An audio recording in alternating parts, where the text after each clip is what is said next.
This is Connor This is Tim. from Genocide Pact, and you're burning up on Hellbound. Where were you when mental struck you like lightning? Did you heed the call to arms soon as you heard? What's going on, everybody? It's your pal Mean Gene from Hellbound. I'm here at the DNA Lounge in San Francisco tonight with a couple of members of Genocide Pact. I got Connor over here, Tim over here. How you guys doing? Hey, what's up? We're doing well. Doing flawless, man. Yeah, flawless. Great set tonight, man. A lot of good energy up there. How's the road treating you so far? It's been great, man. It's this is like our first full U.S. tour, and we're really excited to get to do it with bands like Dying Fetus and Incantation, who we've been influenced by and have been listening to for as long as we can remember, and a band like Gate Creeper, who are buddies of ours. So it's like a really good package overall, and we're really enjoying ourselves. Yeah, you guys hit San Francisco at a Friday night with this kind of lineup. I mean, you see the crowd; it's packed in there. Good energy tonight. How you liking California? Oh, we love California. We've been waiting to get here the whole time. I mean, everywhere else has been great, but we love the Bay Area. We had a fucking blast today. Yeah. How was Sacramento last night? Sacramento was great. That was our first time there. Yeah. So. And you guys are from the greater Washington, D.C. area, is that correct? Yeah, we're from Washington, D.C., that's right. All right. Who's the brainchild behind Genocide Pact? You guys started collectively a high school project, or how did this come about, this Genocide Pact? Well, the band started when I moved up to Washington, D.C. from where I'm from in North Carolina. I had known Tim prior to moving, and we had both, talked about our love of early 90s death metal and decided to do a band when I got up there. And the band started, I was 19, Tim was 20, and our bass player Nolan was, I think, 23 at the time. So we were all pretty young, fresh out of high school kind of shit. Okay. And so we've been a band for about 5.5 years now. Right. Now, you mentioned Incantation and Dying Fetus as some of the earlier influences. Anybody else come to mind as far as your playing style? Oh, yeah, definitely. A lot of the classic stuff, man. Sepultura, Carcass, Obituary. I was waiting to hear Obituary in there. Oh, yeah. That's no mystery. Yeah, you guys got that great low-end sound, and that's exactly what it reminds me of at times. And then all of a sudden you throw in the blast beats, and it's like, holy shit, these guys are real, Yeah, a lot of I would say Harmony Corruption era Napalm is a big influence on us. That's where the blast beats come from. Okay. But yeah, pretty much Tim nailed it with Carcass, Obituary, Sepultura, Incantation. Those are kind of the... Autopsy, yeah. Shout out to the Bay Area, yeah. There you go, some Bay Area love. Now, how'd you get introduced to death metal? I mean, you guys are obviously way younger than I am, and I grew up when some of those records were coming out. Who introduced you to that style of music? Or is it something you found on your own? I found it on my own when I was kind of young, because, I kind of grew up in a boring suburb, and I didn't really have anybody older than me showing me stuff. So I just sort of stumbled on it by chance. I had gotten into Metallica and Slayer and Judas Priest and stuff like that. And I think, it was around the time I was in 6th grade, I had read something online about death and about leprosy, in particular being one of them, being sort of the death metal album. Yep. And I ended up finding it in a CD store in my town, and I was sort of just drawn to the way that the cover looked, and everything about it was very just struck me. You know what I mean? So I ended up buying it, and everything about it blew me away. It was just the most brutal fucking thing I'd ever heard. And I mean, to this day, it's probably my favorite death metal album of all time. And that was what drew me to the genre. And after that, it was okay, who else is from Florida? Who's from the UK? Who's from Sweden? Who's from Finland? All this stuff. So it just sent me down this rabbit hole that I'm still going down. So. Nice. What about you, Tim? I think it's when you get into Slayer, there's either 2 types of reactions. It's either oh, this is pretty brutal, and that's the heaviest thing you ever get into, or you're all right, what's more fucked up than this? You know? And definitely want to give a shout out, if either of these two people are watching it, Dan Dorsey or Dave Morris back home. Two friends of mine from back home that definitely helped me in the quest. You know, my friend Dan and I, we would be like, oh, all right, this band's called Obituary. Look at the artwork. This band's called Deicide. Like, look at the song titles. Yep. You know, like fucking just blame it on God. You know, like stuff like that where it was like, this is more satanic. This is more gory. This is more fucked up. It just, you know, I think when I was 13, 14 years old, it was like how can you max this out? Yeah. You know, how can you get the most extreme fucking brutal type of music? Yeah, myself, I was Death Spiritual Healing and Obituary Slowly We Rot. Those are the ones that I said, wow. And then I went to the Roadrunner Records and I said, okay, who else is coming out of Florida or that East Coast, that Floridian death metal movement that came across the United States? Yeah. So very similar. Yeah, the first 3 death metal CDs I ever owned were Leprosy, Morbid Angel Covenant, and Carcass Necroticism. And when we were starting the band, I think those 3 records were like very like big reference points. Like, okay, yeah, like that's what we're into. So, you know, I can pinpoint it to those 3. That was my kickstart. Then Slowly We Rot came, and then, you know, everything after that. So yeah.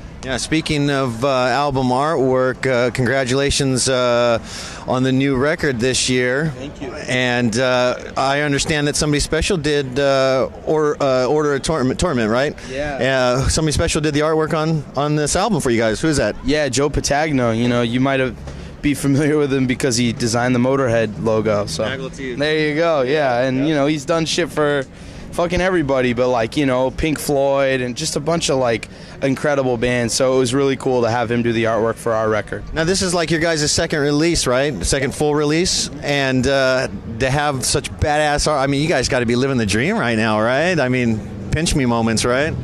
Oh yeah, I mean, you know, when we started the band, it was really just for fun. I mean, I guess it still is, you know, but fortunately, you know, it's a job now. People have liked it, and it's, you know, I think we used to just jam and get food from this place called the Pizza Kingdom, which burned down.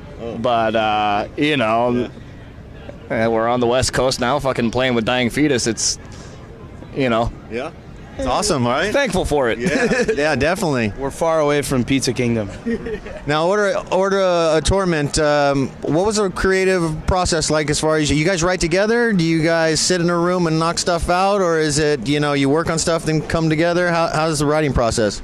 For Order of Torment, all 3 of us, we added a second guitar player later on, so I'm speaking in the past tense. But the three people that were in the band at the time, Tim Nolan and I, we all sort of contributed different things, but the way that the writing normally goes is that sort of Tim comes in with a lot of the ideas, and, you know, I sort of help with arranging or like adding, you know, little things here or there, and we sort of work together to get the songs, you know, where they're at, and then, you know, Nolan will come in and sort of give his 2 cents, and so all of us work together on everything. But, you know, I would say that Tim writes a bulk of the music for sure. Tim's the main source behind the riffs and everything. All right, so you being the riffmeister over here, when you're writing these riffs and like Nolan comes in, are you writing his bass lines? Are you writing everything, or is he bringing his own ideas into the table with your riffs?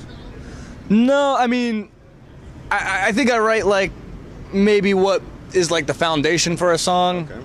I'll come in with a couple ideas, kind of, you know, sometimes he'll write a riff just like humming it out to me. Okay. You know, sometimes I'll have an idea for what the bass should do, but I mean, everyone contributes a lot, and so it's collaborative. Yeah, I think it's important to have like some checks and balances, because, you know, it's like there's a lot of guys out there that, you know, they can record an album themselves, them playing everything. Yeah. For me, it's like, you know, we all trust each other's opinion and respect that. So I like to maybe throw a couple of the main ideas out, and then you guys build upon that. Yeah, you know, it's like I like what Connor and Nolan and every, Demir now on the next record, kind of how it should be, right? I mean, everybody has their input, Yeah, it's weird. Like, sometimes I used to get, like, disappointed when I would, like, find out that, like, a band I listened to, that the lead guitarist didn't write anything, or that, that it was just, like, one guy that hired a bunch of people. There's always something that's, like, I always feel like a band should be, like, a fucking gang. Yep. Maybe not, like, violence or anything. Maybe not violence or anything, but it's like it's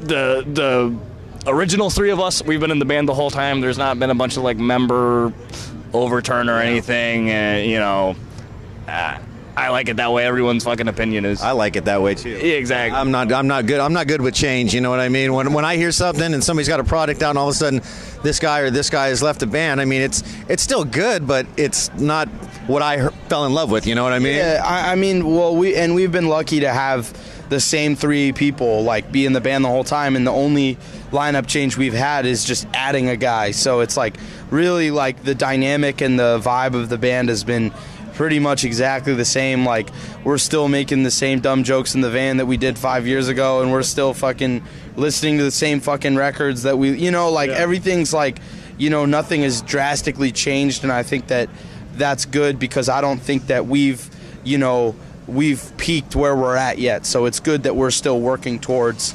always trying to get better and always trying to improve with what we have, rather than just trying to switch it up. Stability is important nowadays. Not a lot of bands can say that. Whether they've been together 3 years or 30 years, there's always seems to be some sort of changes going on. Yeah, for sure. I mean, even adding a fourth guy, that was like a fucking 2 or 3 year decision. Yeah. What was it? Yeah. It was just like, all right, we've been doing this. We've had this dynamic for a while. Like, it's got to be a cool motherfucker. Yeah. Fortunately, Demir's a cool motherfucker. So. Yeah. Now, speaking of old records and stuff, when we try to wrap this up, I always like to ask guys I first talk to. Your answer may be different tomorrow, but I'd like to know your answer today. If this is the desert island question. Yeah. 3 albums for the rest of your life. It may be different in an hour from now. What are the 3 albums you're taking with you onto that island? I think I would go with Slayer, Season in the Abyss. I know this is cheating, but the Minor Threat discography CD. Hey? Smart move. Yeah. More music. Yep. Yeah. He went discography on me. It's like 30 minutes of music, so whatever. Like, yeah, the Minor Threat discography, and I would probably say take like Led Zeppelin 4 or something, or Black Sabbath Master of Reality. I think those would be. All right. 4, I'll take it. Yeah, there you go. Yeah. And how about you? Oh, he's over here thinking. How about you, Tim? Yeah, well, I think Master of Reality's got to be on it. Jimi Hendrix, Band of Gypsies album. Ooh, nice. And shit. Slayer, South of Heaven, or Carcass, Necroticism. All right. Yeah. You can't go wrong with either one of those albums. Yeah, I know I cheated by giving you a fucking That's all right. 3rd or 4th. Yeah, that's all good. Now, this tour is going to take you for another 2 or 3 weeks? It's like 3.5 weeks, yeah. Okay. Yeah. Any big plans after this cycle? Yeah, we're going to go out with Windhand on the East Coast in late January. It's going to be basically like DC down to Miami and back, so just kind of like the southeast, and that's going to be really cool. We're psyched for that. And then it hasn't been announced yet, but we're going to be going to Europe with Misery Index and Wormrot in late March. So it's going to be our first time in Europe, so get that vegan chili ready, all right? We're ready for it. That's awesome. And you can catch these guys on the road in the next 3.5 weeks. They're playing with Gatecreeper, Incantation, and the Mighty Dying Fetus. There's Connor, Tim from Genocide Pact, me and Gene from Hellbound. Stay heavy, support heavy fucking music. Right on, guys. Cheers, that's it.